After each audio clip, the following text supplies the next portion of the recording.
काला जादू। अपने बेटे रिशु के माथे से टपकते हुए पसीने को देखकर सविता की हालत खराब हो गई। ऐसा आज पहली बार नहीं हुआ जब रिशु नींद से घबरा कर जागा है। हाय मेरा बच्चा, न जाने किसकी नजर लग गई है तुझे। जब से मेरे बच्चे ने 10वीं के एग्जाम में स्कूल टॉप किया है तब से रोज बुरे बुरे सपने आने लगे हैं। हाँ माँ, मैंने आज फिर से एक काले साए को देखा। वो यहीं मेरी आंखों के सामने खड़ा था। माँ मुझे बचा लो माँ। वो मुझसे कह रहा था कि मुझसे बदला लेगा। माँ कहीं ये प्रशांत। चुप कर, कैसी बात कर रहा है? दोबारा उसका नाम मत लेना। तुझे पता है ना उस प्रशांत ने आत्महत्या कर ली, तो बार बार उसका नाम मत लिया कर। मम्मी, क्या सच में प्रशांत ने आत्महत्या की थी? चुप कर, बहुत सवाल पूछता है आजकल। और फिर रात के वक्त सविता के पूरे घर में एक अजीब सा काला धुआं छाने लगा। गहरी नींद में सोई सविता की जैसे ही आंख खुली उसका दम घुटने लगा। वो दौड़कर रिशु के रूम की तरफ गई जहां उसके दरवाजे पर घूमती एक काली परछाई देख वो बुरी तरह से घबरा गई। कौन है वहाँ? कौन है? सामने आओ। ये मैं हूँ, तुम्हारी काली करतूत।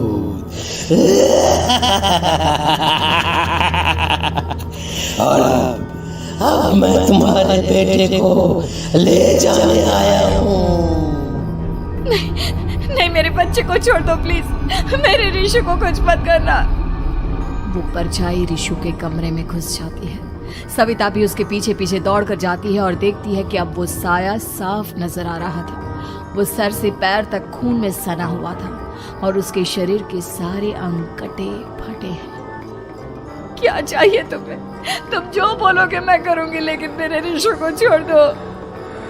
उस परछाई ने रिशु को गर्दन से पकड़कर दीवार के सहारे हवा में उछाल दिया। रिशु जोर जोर से चिल्लाने लगा। माँ बचाओ मुझे, बचा लो माँ। ये मुझे मार डालेगा। माँ मुझे बचा लो माँ। नहीं ऐसा मत करो। मुझे मार दो लेकिन मेरे बच्चे को छोड़ दो। मैं तुम्हारे आगे हाथ जोड़ती हूँ। वो परछाई रिशु को जमीन पर गिरा देती है और अचानक वहां से गायब हो जाती है। रिशु, मेरा बच्चा, तू ठीक तो है ना? कुछ बोल बेटा, क्या हुआ है तुझे? मैं ठीक हूँ माँ। क्या हुआ था यहाँ पर? कुछ नहीं बेटा, कुछ नहीं। तू परेशान मत हो। हम कल ही गांव के बाहर जो तांत्रिक महाराज रहते हैं उनके पास चलेंगे। ठीक है माँ, हम जल्द ही उनके पास चलेंगे। मुझे बहुत डर लग रहा है माँ। ये बार बार मुझे डरावने सपने आना, ये सब हमारे साथ क्यों हो रहा है माँ? अगले दिन सविता अपने बेटे रिशु को लेकर गांव के बाहर तांत्रिक के पास जाती है। जिस जगह पर तांत्रिक रहा करता था वो जगह बहुत डरावनी थी। चारों तरफ कंकाल और भूतियां नजर आ रही थी। गांव से दूर वीराने में उस जगह पर जोर से आंधी चल रही थी। रिशु ने डर कर अपनी माँ का हाथ पकड़ लिया। माँ मुझे बहुत डर लग रहा है। ये कैसी जगह है? देख बेटा, हमारे साथ जो कुछ भी हो रहा है उसका इलाज सिर्फ और सिर्फ ये तांत्रिक महाराज ही बता सकते हैं। अब यही है जो हमें प्रॉब्लम से बाहर निकाल सकते हैं। जैसे ही सविता और रिशु तांत्रिक की झोपड़ी के अंदर पहुंचे, वहां का नजारा देखकर उनकी आंखें फटी की फटी रह गई। तांत्रिक की झोपड़ी के अंदर कई सारे लोग अपनी गर्दन घुमा घुमा कर जोर जोर से चीख रहे थे।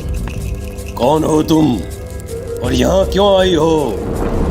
महाराज, मेरे बेटे को कुछ दिनों से एक डरावनी काली परछाई नजर आती है और कल रात उसने मेरे बेटे पर हमला भी कर दिया।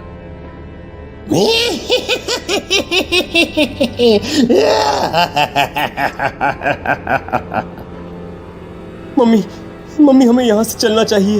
ये जगह मुझे ठीक नहीं लगती। नहीं बेटा, ऐसा नहीं कहते।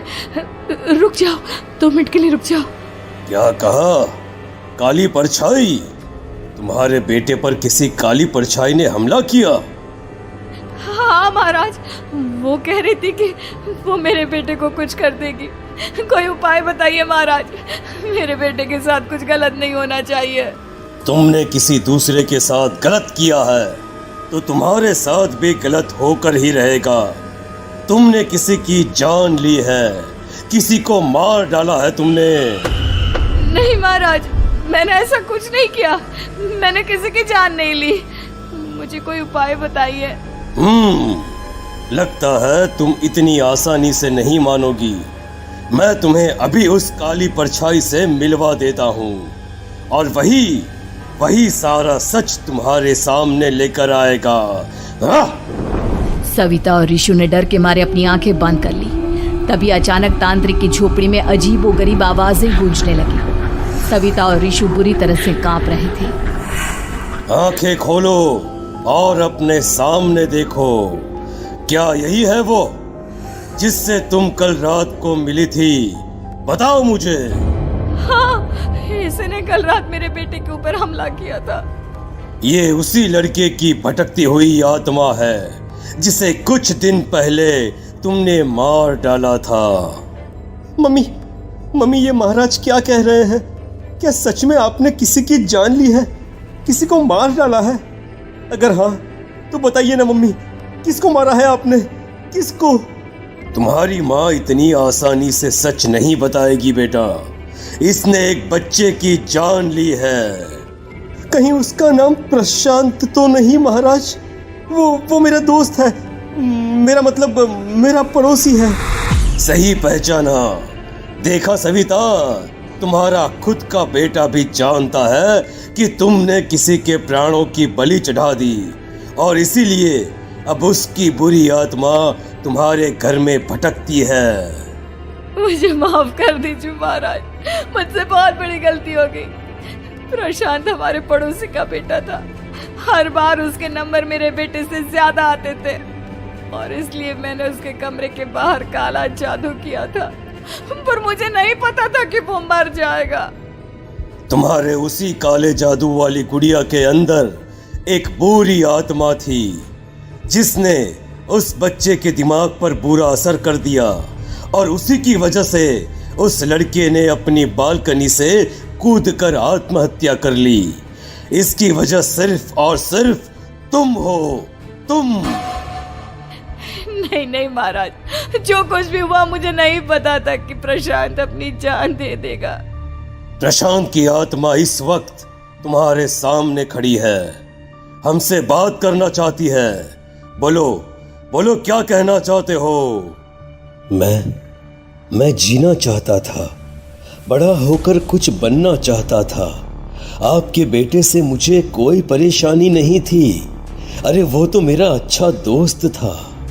मुझे माफ कर दो बेटा, मुझसे बहुत बड़ी गलती हो गई, मुझे माफ कर दो। माफ करने से मुझे वापस जिंदगी नहीं मिल जाएगी।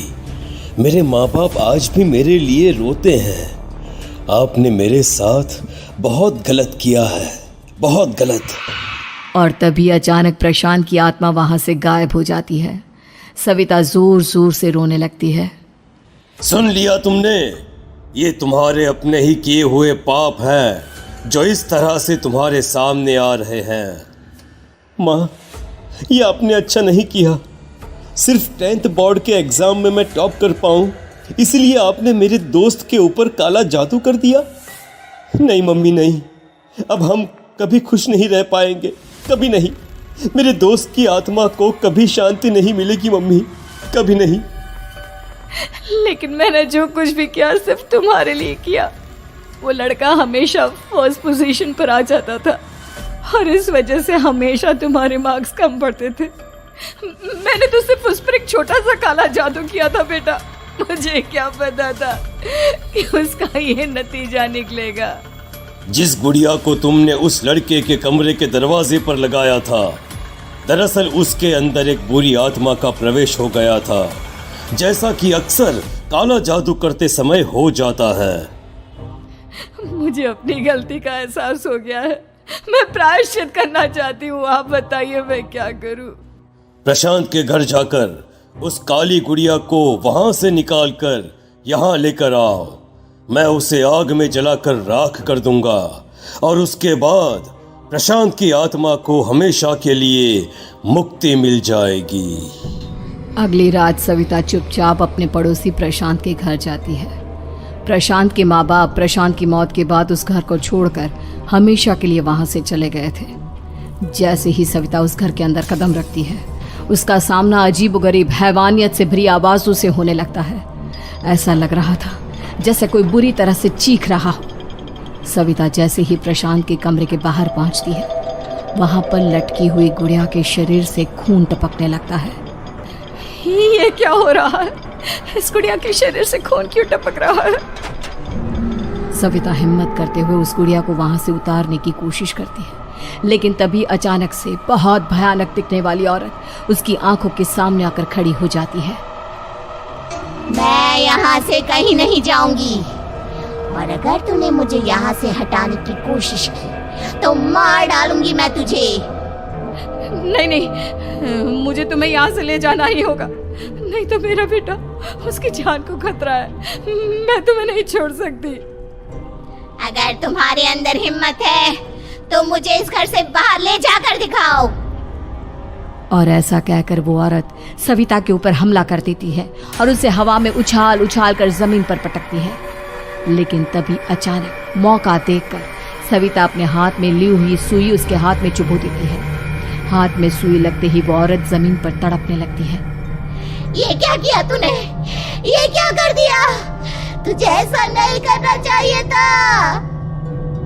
तांत्रिक ने मुझे कहा था कि तुझसे जीतने का सिर्फ यही एक तरीका है जिससे मैं अपने पापों का प्रायश्चित कर सकती हूँ और अपने बेटे की जान बचा सकती हूँ।